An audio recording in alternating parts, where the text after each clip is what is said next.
Muitas vezes nós nem enxergamos quando ele está começando a nos dominar. A hora que nós começamos a ver, muitas das vezes se torna tarde.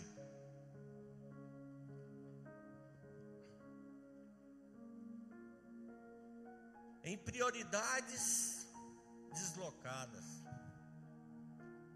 Se o coração está mais focado em bens materiais, um deles é dinheiro, o outro são jogos, prazeres ou substâncias, do que em Deus. A nossa prioridade, qual que é a nossa prioridade hoje? Nós somos todas pessoas de família, todos nós temos família, todos nós temos nosso trabalho, todos nós temos a nossa fé declarada que nós servimos a Deus, é o Deus Todo-Poderoso, Ele é o Deus da nossa vida. Essa é a nossa prioridade. Primeiramente Deus, depois a nossa família e depois a casa do Senhor. São prioridades que Deus coloca sobre a nossa vida. Nós temos que manter as nossas prioridades. Coloca Mateus capítulo 6, versículo 21 para mim, irmão.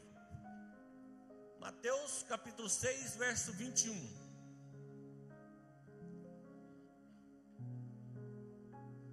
Porque onde estiver o vosso, aí estará também o vosso coração. Alguma coisa está substituindo na nossa vida mais do que a necessidade que nós temos de Deus? É uma preocupação, irmãos. Muitas vezes nós estamos dentro da igreja, e dentro da igreja nós vemos muitas pessoas que não conhecem a Deus. E eu estou falando dentro da igreja, porque a prioridade dele lá dentro da igreja não é conhecer a Deus.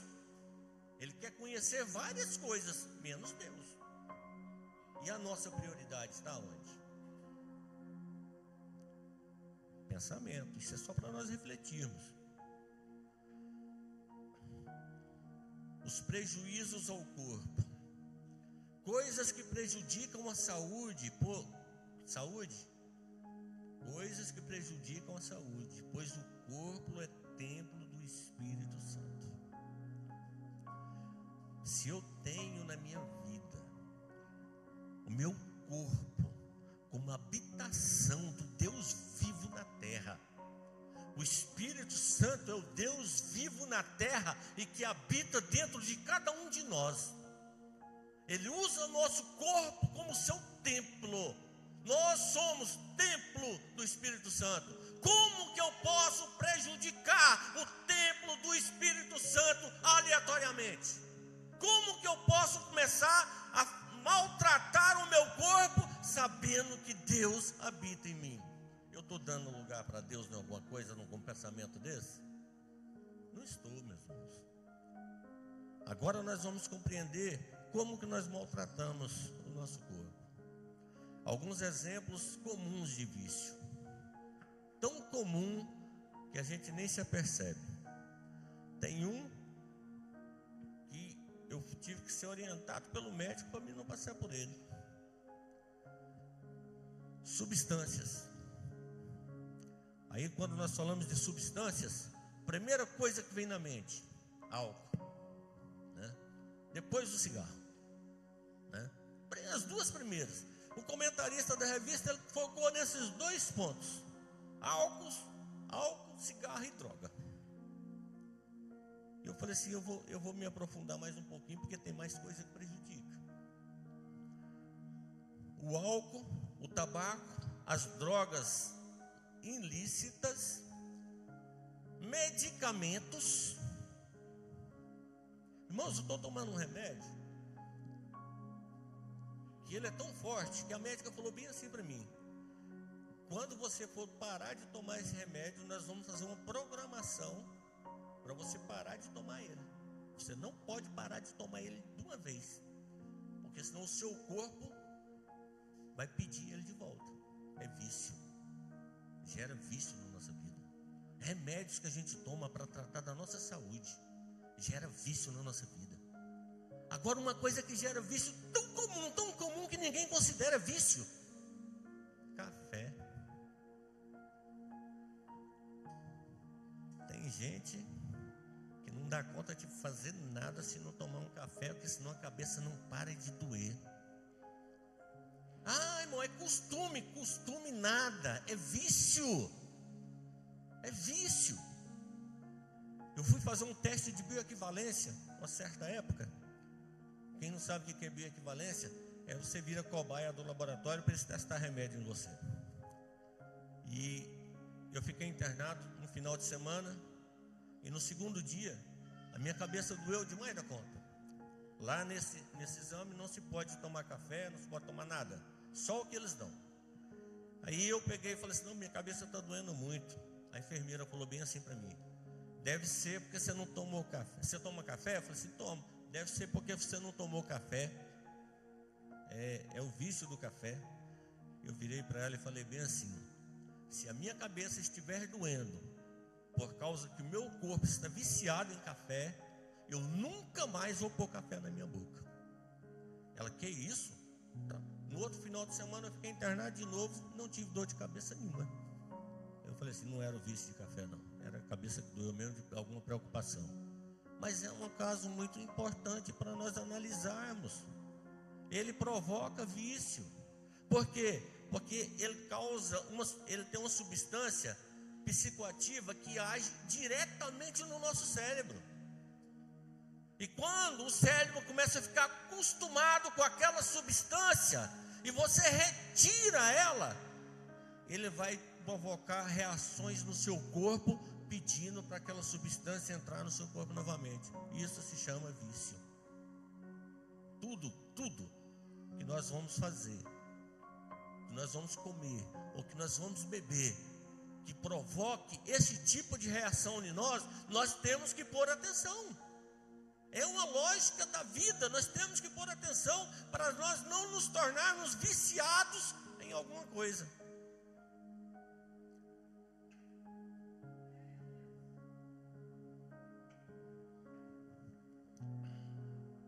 Um outro exemplo, os exemplos comportamentais.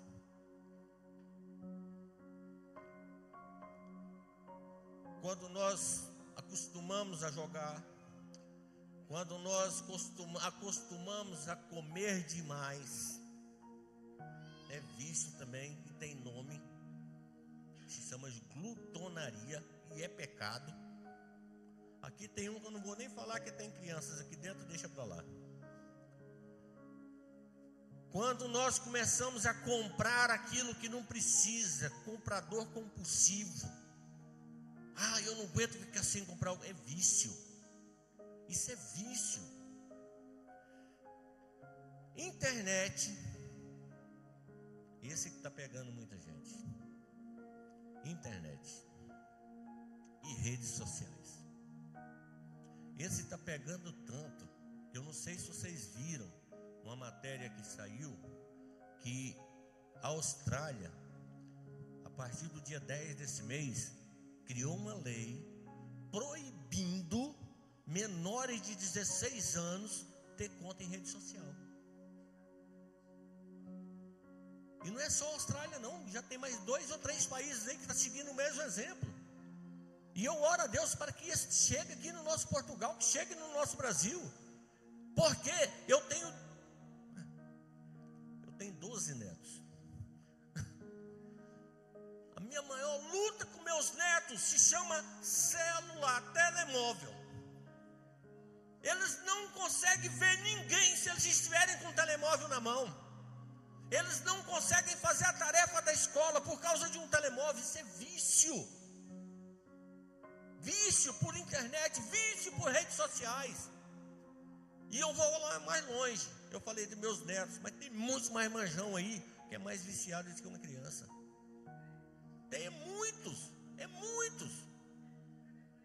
Vamos lá, nós estamos falando de ética cristã. Muitos mais manjões dentro da igreja que não conseguem tirar o telemóvel da mão. Eu vi uma enquete numa igreja que eles fizeram um negócio que eu achei interessante. Eu vou até dar ideia para o pastor. Eles compraram um punhado de Bíblia os obreiros vão andando com as Bíblias dentro da igreja. Quem tiver com o telemóvel na mão, eles tomam o telemóvel com a Bíblia no lugar. Eu falei assim, muito boa essa prática. Quer ver alguma coisa? Leia a Bíblia. Mas nós temos que pôr atenção nisso, principalmente com as nossas crianças, irmãos. Principalmente. Hoje eu estava orientando um dos meus genros. Meu neto com um tal de um jogo lá, ele conversando com outra pessoa. Eu falei assim, você sabe quem é essa pessoa que ele está conversando? Você não estou julgando ninguém, mas essa pessoa aí pode ser um bandido, que está se passando por criança, conversando com ele para depois falar para ele fazer alguma coisa errada. E você já pensou nisso? E você sabe de quem vai ser a culpa? Eu falei, é sua, você que deu o telemóvel para ele. É do pai. A culpa é do pai. Aqui em Portugal, quando acontece tais coisas assim, se você for imigrante, meu irmão, o Estado simplesmente vai tomar seu filho. Vai tomar seu filho. Por quê? Porque você não vigiou. Deixou as coisas acontecerem. Eu estou preocupado em fazer a obra de Deus. Começa dentro da sua casa, fazendo a obra de Deus com seus filhos, ensinando eles o caminho que ele deve andar. A Bíblia diz que quando você ensina o caminho que o teu filho deve andar, mesmo quando ele estiver velho, ele não se desviará dele. Nunca. Se você ensinar direito, ele vai sempre andar pelo caminho que você ensinou.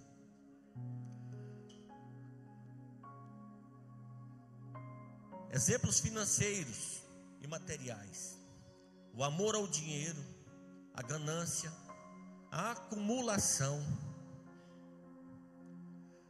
1 Timóteo, capítulo 6, versículo 10, meu irmão.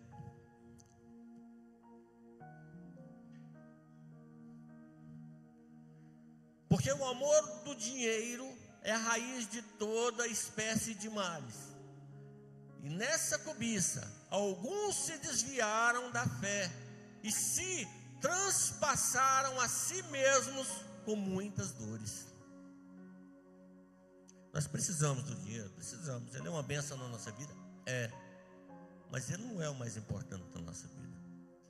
Ele não é o mais importante.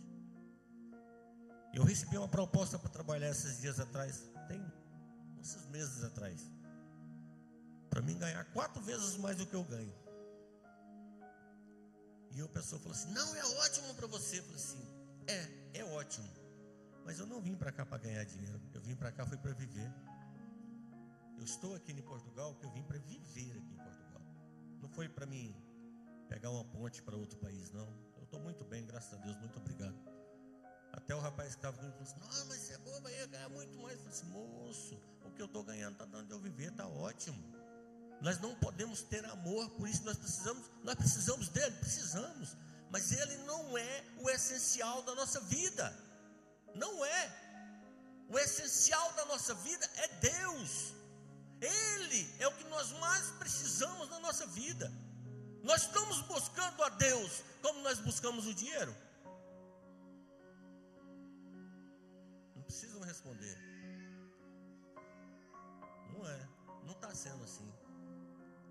Deus está na nossa boca mais do que nós falamos de bens financeiros. É nisso que nós temos que pensar. É esse tipo de vício que a revista Ética Cristã está ensinando. Qual é a sua prioridade? E como nós podemos lidar com esses vícios? Primeira maneira de nós lidarmos com esse tipo de vício: reconhecimento. Admitir o problema e a necessidade de ser ajudado. Conhecer nós já conhecemos. Identificamos em algum de nós? Procure alguém, converse, explique.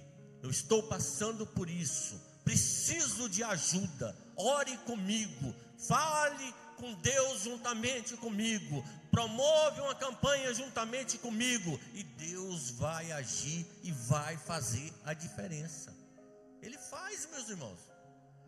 Arrependimento, afastar-se do pecado e voltar-se para Deus, busca por ajuda, procurar líderes espirituais, grupos de apoio ou conselhos cristãos. Não vai pedir ajuda para quem não serve a Deus não, meus irmãos, porque senão o trem vai piorar. Normalmente a gente tem uma mania boba de pedir ajuda para quem não tem nada com Deus. O que ele vai falar de bom para mim? Procure um cristão, procure um homem cristão honesto, um líder, para falar com ele sobre esse assunto. Eu digo uma pessoa ótima, Abraham Robson Ferreira. Procura ele para vocês verem. Ele vai ter uma opinião muito boa para te dar. E santificação, viver pela palavra de Deus, buscando a pureza e o autocontrole. Eu conheci muitos glutão. Eles não comiam, não era porque tinha fome, não. Comia por impulso. O impulso de comer. Eu conheci um que chegou a pesar 320 quilos. Quando ele foi para o hospital, o corpo de bombeiro teve que ir na casa dele. Eles tiraram o telhado da casa, colocaram umas cintas na cama que ele estava e levantaram para tirar ele de dentro da casa. Ele não tinha como sair pelas portas mais. Ele não saía mais pelas portas. E o interessante de tudo é que ele está vivo. Hoje ele não está muito pesado, ele só pesa 170 quilos. Mas para quem pesava 300 e tanto, né? Eu já fui comedor compulsivo. Eu já pesei 147 quilos. E depois que eu aprendi que eu estava fazendo errado, hoje eu posso dizer, eu não precisava de comer do jeito que eu comia. Não precisava. Mas quando você acostuma a fazer aquilo ali, se torna um vício na sua vida. Você faz, você nem percebe. Nem percebe. É normal você levantar de madrugada, comer 6 maçãs, chupar 5 laranjas, para poder deitar e dormir de novo. E quando chegar naquele tempo que você não consegue mais nem levantar, como é que vai ser? Aí você vai pedir ajuda para quem? Vai ter que pedir ajuda para Deus e confiar que Ele vai pôr alguém na sua vida para você ter um autocontrole da sua vida, para se libertar daquilo que você mesmo criou na sua vida. É uma realidade, irmãos. Não é ninguém que põe isso na nossa vida, não, somos nós mesmos. Quando nós começamos a não dar mais lugar para Deus, moço, é tanta coisa que não presta que vem querer tomar conta da nossa vida. E aí a hora que vê, o estrago está feito. Tópico 2 da lição: jogos de azar, uma armadilha para a família. Tudo que abarca investimento sem retorno garantido, descomprometido com a ética e a moral, resulta em sérios prejuízos para a família. A ilusão do ganho fácil, a sedução dos jogos de azar, ocorre pela esperança de se obter um lucro instantâneo. As pessoas são atraídas pela ilusão de ganhar dinheiro rápido e fácil, sem o esforço do trabalho. Jogam na expectativa de tirar a sorte grande, e assim resolvem problemas financeiros. Ciente dessa realidade, o Estado não consegue ser eficaz em combater a jogatina. Por que o Estado não consegue combater? O Estado pode tentar combater de todas as maneiras, mas se o jogador não parar de querer jogar, o Estado não tem como fazer nada. Nada. Irmãos, a coisa é tão séria que tem pessoas que apostam até suas mulheres. Isso não é brincadeira, não, é realidade.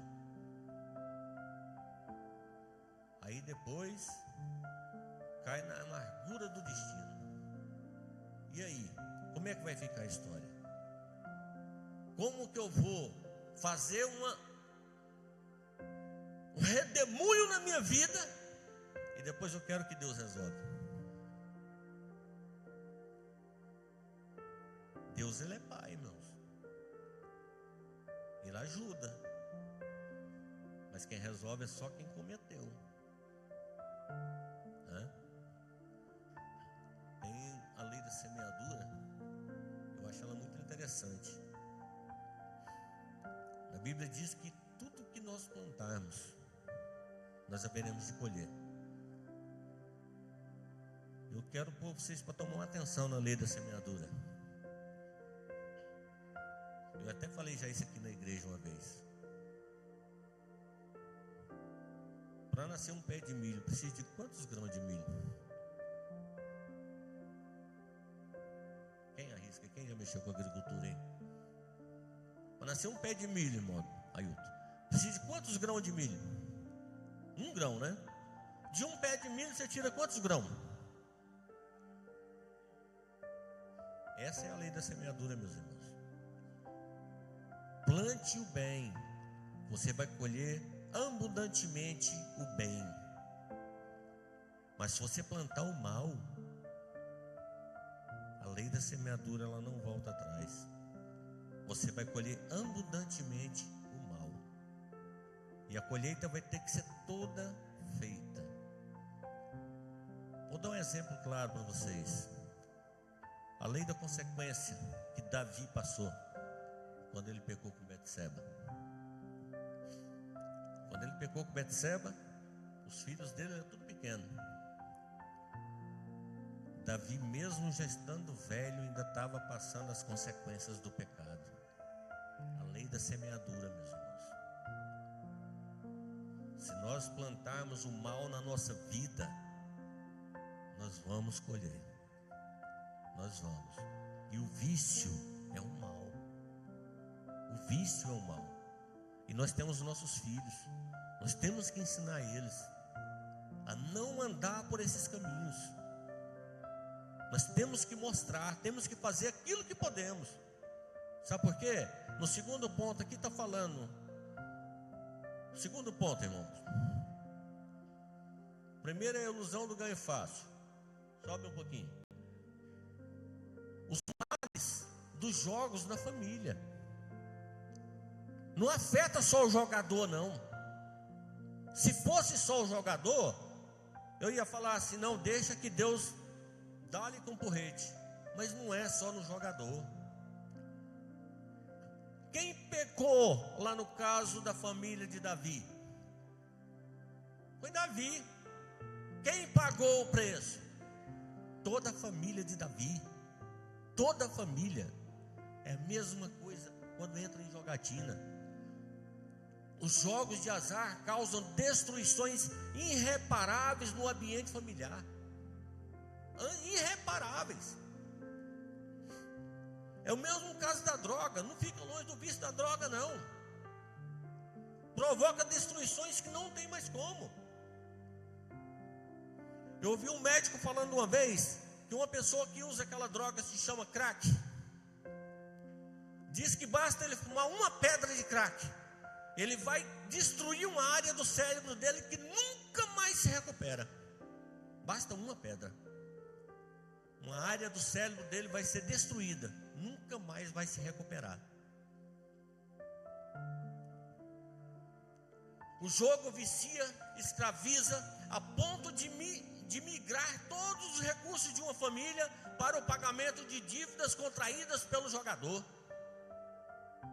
Imagina uma família de 7 pessoas, um jogador lá dentro, todo mundo trabalhando para pagar a dívida de um só.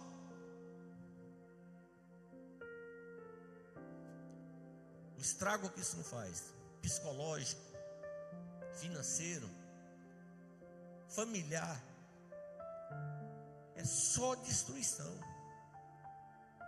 E nós estamos vendo isso acontecer. O que é mais fácil hoje em dia de que você começar a jogar em jogos de azar?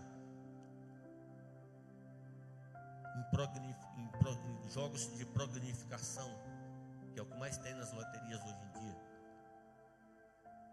Não tem nada que impede. Aí a pessoa vai com a ilusão de ter ganhado alguma coisa Aí eu ganhei uma vez, eu tenho que jogar mais para ganhar de novo.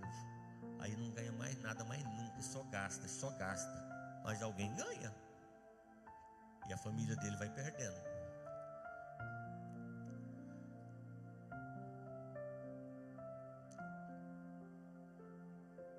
Nele, o benefício de um dependente diretamente do prejuízo do outro. E normalmente são pessoas de baixa renda que sustentam a jogatina. Estes jogos fomentam a preguiça. A preguiça primeiro, porque tem gente que não quer saber de trabalhar. Tem muita gente procurando emprego aí pelas ruas, irmão, mas trabalhar mesmo tem poucos. Ó, Hilton sabe de que eu estou falando. Muita gente aí procurando emprego, mas que quer trabalhar são poucos. Põe eles para fazer as coisas. Eu peguei um funcionário esses dias deitado em cima do telhado dormindo. Porque ele pensou assim: aqui em cima ninguém vai me achar, né?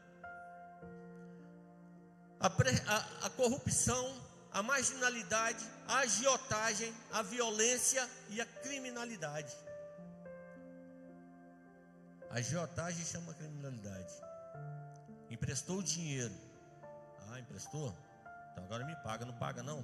Pagou não? Eu te mato. E aí? Morreu sem Deus, foi visitar o Caim e não vai ter como sair de lá mais, porque não deu lugar para Deus enquanto estava vivo. Os jogadores compulsivos descem ao nível mais baixo para continuar alimentando o vício, a jogatina. E em muitos casos, tais jogadores perdem os seus empregos, o respeito de seus amigos e até o amor da sua família. O Salmos 42, versículo 7 diz assim: um abismo chama outro abismo. Lei da semeadura, o que você está plantando? Aquilo que eu estou plantando é aquilo que eu vou colher. 3. Consequências para a saúde. Os jogos, assim como o álcool, o cigarro e demais drogas, causam dependências psíquica e química, respectivamente. Em 1992, a Organização Mundial da Saúde concluiu que jogar os jogos de azar faz mal à saúde, incluindo o jogo compulsivo, no Código Internacional de Doenças. Quando em crise de abstinência, o jogador sofre com tremores, náuseas, depressão e graves problemas cardíacos. Hoje é tratado como uma doença. Eu conheci um senhor, isso foi verdade, foi no interior de Goiás. Ele me contou uma história que eu fiquei ligado com aquilo. Ele conversando com os amigos em um café, em um restaurante, e eles falando sobre o vício do cigarro. E ele pegou e falando que não conseguia largar, que já tinha tentado um punhado de vezes, que não conseguia largar do cigarro, né? E uma mocinha servindo na mesa, pegou e falou assim para ele assim: eu sei de um remédio que se o senhor tomar, só larga de fumar. E ele: qual, moça? Ela: todo dia de manhã cedo o senhor pega um copo, põe meio copo de vergonha na cara e toma. Pois o homem largou de fumar, minha irmã, de vergonha, porque a menina falou para ele, de vergonha. A menina mandou ele tomar meio copo de vergonha na cara todo dia de manhã cedo, em jejum. Ele falando que ficou com tanta vergonha de escutar aquilo da menina, que nunca mais pôs um cigarro na boca. Eu falei assim: tudo é lucro, tudo vale a pena, se trouxe o bem, amém. Vamos para o tópico 3. Aqui vai ser um assunto mais gostoso da gente ouvir. Vivamos uma vida sóbria, honesta e fiel a Deus. A vitória do cristão contra os vícios e os jogos de azar engloba a sobriedade, a honestidade, e a fidelidade do autor da vida. A bênção da sobriedade. A expressão grega nepalios refere-se à sobriedade em relação ao consumo de bebidas alcoólicas. O dicionário indica que o contrário de embriagado, a palavra se aplica à pessoa que está esperta, consciente e capacita o discernir.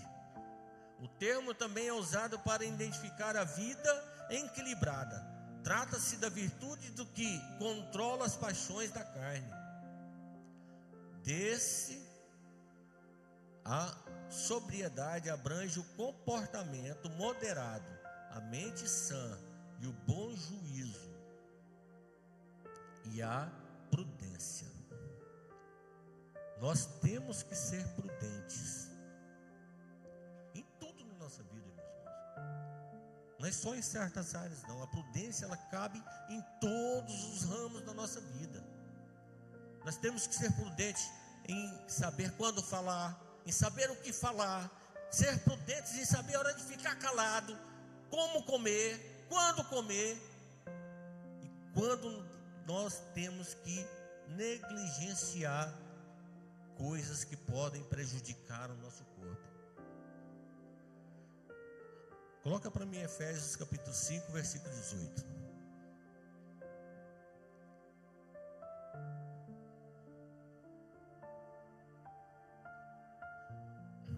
E não vos embriagueis com o vinho, em que há contenda, mas enchei-vos do Espírito Santo.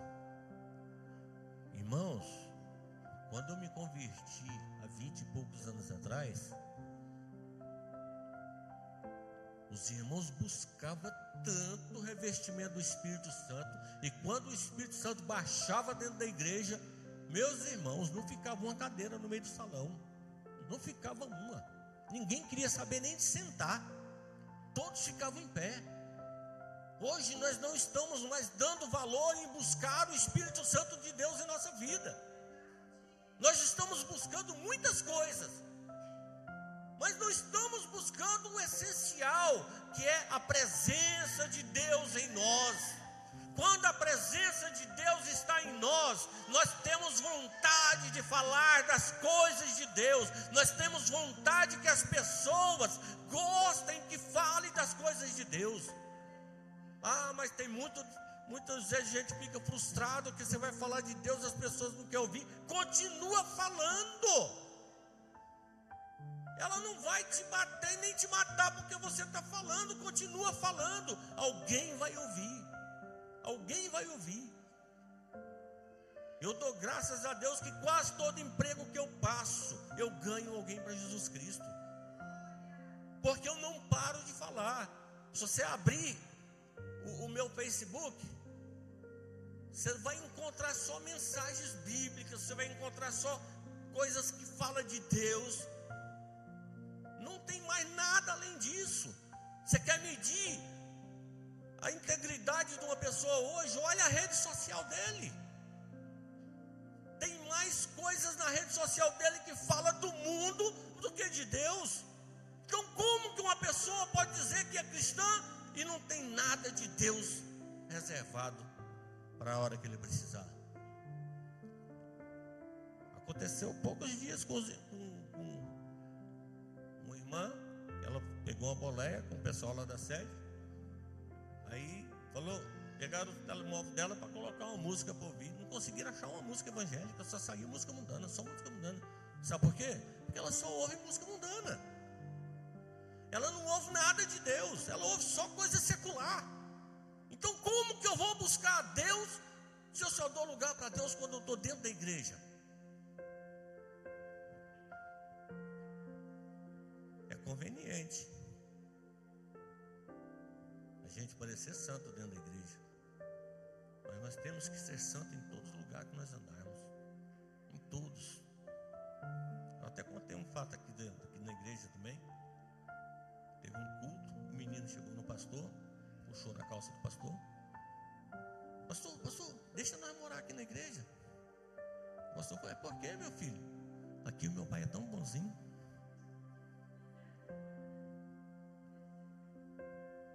Como é que faz um negócio desse? Você só é servo de Deus, só quer a bênção de Deus, você só é sóbrio na presença de Deus quando está dentro da casa do Senhor. Eu sou uma pessoa só aqui, eu sou a mesma pessoa na minha casa, eu sou a mesma pessoa no meu trabalho. A hora que eu tenho que elogiar, eu elogio, a hora que eu tenho que dar bronca, eu dou a bronca. Bronca não é maltratar, não. Bronca é ajudar uma pessoa a andar no caminho certo. Para isso que ela serve. Honestidade e fidelidade. Uma pessoa honesta não explora o seu próximo. Vocês sabem o que é emprestar dinheiro com usura? Quem conhece essa expressão? O que é emprestar dinheiro com usura? É querendo lucrar em cima. Ah, eu te empresto 100, você me paga 120. Eu já vi tantos crentes falar isso, irmãos. Eu até saio de perto, mas não vou nem falar nada, porque de repente ele está numa crise bíblica na vida dele e não leu a Bíblia ainda direito, né? É pecado, irmãos. Você pode fazer o bem para o seu próximo, você pode emprestar alguma coisa para o seu próximo, empresta. Ele vai te pagar, se ele for honesto. Se ele não for honesto, abençoa a vida dele. Entrega ele na mão de Deus. Senhor, abençoa ele, para ele aprender a ser honesto. Deus toma conta, irmãos.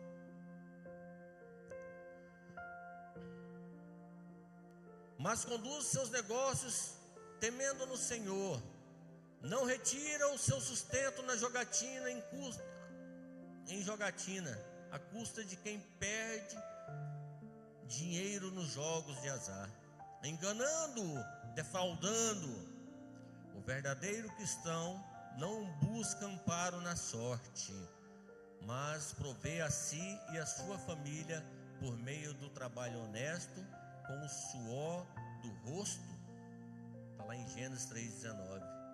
A fidelidade do cristão é com a palavra de Deus. Nós buscamos a nossa prosperidade no Senhor. No Senhor. Todos nós passamos por dificuldades, meus irmãos. Todos nós, uma hora ou outra, vai passar por alguma dificuldade.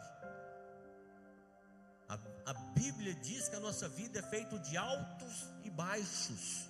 Ou uma hora nós vamos estar lá em cima, mas e a hora que nós estivermos lá embaixo, que até o oxigênio para respirar é pouco, vai até dar falha mental por falta de oxigênio, nós vamos fazer as coisas erradas. Lá embaixo, quando nós estamos passando pelo vale, nós vamos esquecer que nós temos um Deus na nossa vida. Nós vamos esquecer que nós servimos a um Deus todo-poderoso e que Ele tudo pode sobre a nossa vida. A Bíblia ela é clara: quando você estiver passando necessidade, comunique com os santos. Agora eu vou falar uma coisa para vocês. Só sabe quem é santo quem for santo. Tem como uma pessoa que não conhece a Deus identificar quem conhece? Identificar quem conhece? Não tem, porque as vistas dele é tampada. Mas quando nós damos lugar para Deus, entregamos a nossa vida para o Senhor, Ele cuida de tudo aquilo que precisamos. Muitas vezes nós não precisamos nem procurar um santo. Ele coloca um santo no nosso caminho para poder nos ajudar. E se não tiver nenhum santo, Ele coloca até um ímpio. Coloca até um ímpio para poder ajudar. Por quê? Porque nós somos guardados por Ele. Nós somos fiéis a Ele. Nós damos lugar a Ele. Mesmo que alguns vícios e jogos de azar sejam lícitos pelas leis do Estado, o salvo em Jesus não se permite contaminar. Os ensinos e os princípios bíblicos devem pautar a vida dos que são fiéis ao Senhor. Coloca esse salmo aí para nós, irmãos. 119, 105.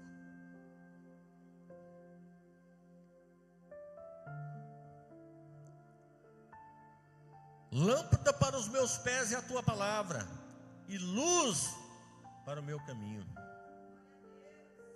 Lâmpada para os nossos pés é a palavra do Senhor, e ela é luz para o nosso caminho, para nós andarmos no caminho reto, no caminho que agrada ao Senhor, no caminho que Deus vai nos abençoar e vai prosperar na nossa vida aquilo que nós temos. Lembra da viúva lá? O profeta chegou na casa dela, pediu para ela fazer um pão para ele comer. Ah, profeta, como vive o Senhor teu Deus, eu só tenho farinha e azeite aqui que dá de fazer um pão para mim e para o meu filho comer, e depois disso nós morreremos, porque havia seca na terra, não havia comida em canto nenhum. E ela ouviu a palavra do profeta, que diz: faça o pão para mim, depois faça para você e seu filho, e não faltará azeite na sua botija, e nem farinha na tua panela. E não faltou azeite, e não faltou farinha, enquanto aquela seca não passou, porque Deus estava no meio do negócio. E nós temos que manter Deus em nós, no nosso templo, no nosso corpo, porque Ele vai estar conosco todos os momentos da nossa vida. Ele vai ser a luz para o nosso caminho. Ele que vai clarear as nossas ideias para dizer por onde devemos andar. Muitas vezes nós ficamos perdidos mesmo, sem direção. Lembra do Senhor, Ele vai te dar orientação. Ele vai ser a sua bússola. Ele vai te dar o caminho certo para você andar.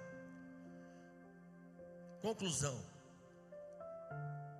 os vícios e os jogos de azar, legais ou ilegais, são práticas reprováveis e prejudiciais à sociedade. Os vícios escravizam e destroem a vida das famílias. De igual modo, o fazem os jogos de azar. Portanto, o cristão deve abster-se da prática de qualquer vício, dedicando-se ao trabalho honesto para o sustento da sua casa. Cabe ao salvo resistir ao pecado e não se deixar dominar por coisa alguma. Irmãos, é tão sério isso aqui, que até a água que nós vamos beber, nós temos que saber o tanto de água que temos que beber. Se você beber água demasiadamente, o tanto que o seu corpo precisa, sabe qual é o problema que dá? Vocês sabem qual é o nome? Embolia pulmonar. Embolia pulmonar mata. E se você morrer por uma embolia pulmonar, você vai para o céu? Você se suicidou. Para que você bebeu daquele tanto d'água? Certa feita na África, o pessoal da missão estava lá e compraram uma suã de boi e fizeram aquele cozidão, uma panelona de suã com mandioca. E o pastor ficou observando um rapazinho. Ele comeu 8 vezes. Depois que ele terminou de comer, ele não dava conta nem de levantar. E o pastor chegou nele e falou assim: por que você comeu desse tanto?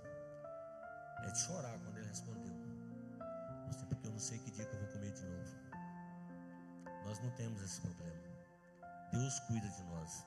Deus está cuidando de nós.